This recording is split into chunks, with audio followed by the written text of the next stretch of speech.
দর্শক, এমভি মা নামের বাংলাদেশের এই জাহাজটি 2020 সালের অক্টোবর মাসে সামুদ্রিক ঝড়ে ভেসে অন্ধ্রপ্রদেশের বিশাখাপত্তনম বন্দরের ভাইজাগের টেনেটি পার্কে আটকে পড়ে।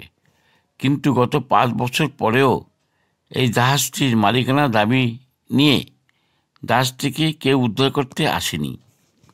তাই অন্ধ্রপ্রদেশ সরকার ভাইজাগের টেনেটি পার্কে আটকে থাকা বাংলাদেশি এই জাহাজটিকে সেখানে পর্যটকদের কাছে আকর্ষণীয় স্পট হিসেবে দর্শনীয় করে তুলেছে।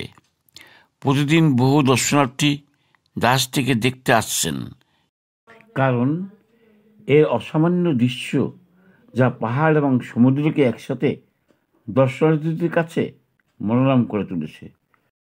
জানা গেছে, জাহাজটিকে পর্যটকদের কাছে আরও আকর্ষণীয় করার জন্য জাহাজটিকে একটি অত্যাধুনিক পাবলিক ক্যান্টিন করার চিন্তাভাবনা করছে অন্ধ্রপ্রদেশ সরকার।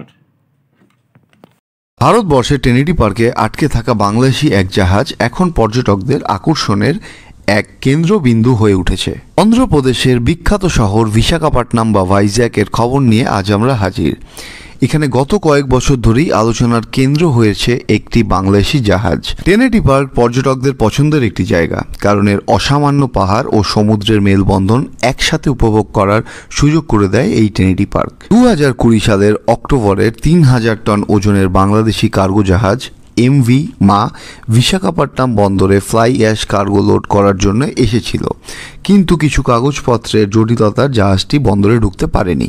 ঘটনা সূত্রে জানা যায়, এই জাহাজটি বিশাখাপত্তনম থেকে বাংলাদেশ প্রতিনিয়ত চলাচল করত। জাহাজটির দুটি অ্যাঙ্কারের মধ্যে একটি ঠিকমতো কাজ করছিল না।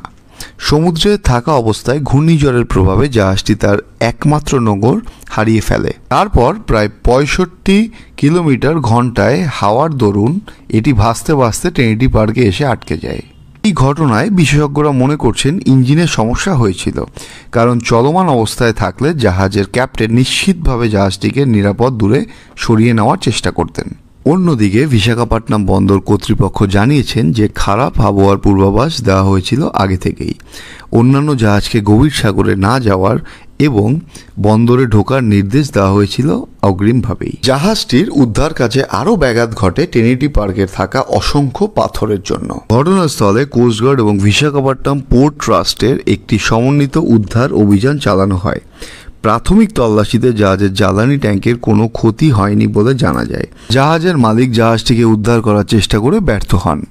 এরপরে জাহাজের জ্বালানি ও মূল্যবান যন্ত্রপাতি সরিয়ে ফেলেন, কিন্তু আশ্চর্যের বিষয় হলো এই পরিত্যক্ত জাহাজটি এখন বিশাখাপত্তনমের একটি জনপ্রিয় পর্যটন কেন্দ্রে পরিণত হয়েছে। টেনেটি পার্ক, যেটি আগে শুধুমাত্র কিডস পার্ক হিসেবে পরিচিত ছিল, এখন দর্শনার্থীদের কাছে সমুদ্র সৈকতের দৃশ্য উপভোগের পাশাপাশি একটি ঐতিহাসিক জাহাজ দেখার অবকাশ করে দেয়। এখন প্রশ্ন হলো, এই পরিত্যক্ত জাহাজটির ভবিষ্যৎ কি? সরকারি পরিকল্পনা অনুযায়ী এই জাহাজটিকে ভাসমান রেস্টুরেন্টে রূপান্তরিত করার কথা হয়েছিল, কিন্তু সেই প্রকল্পটি এখনো বাস্তবায়িত হয়নি।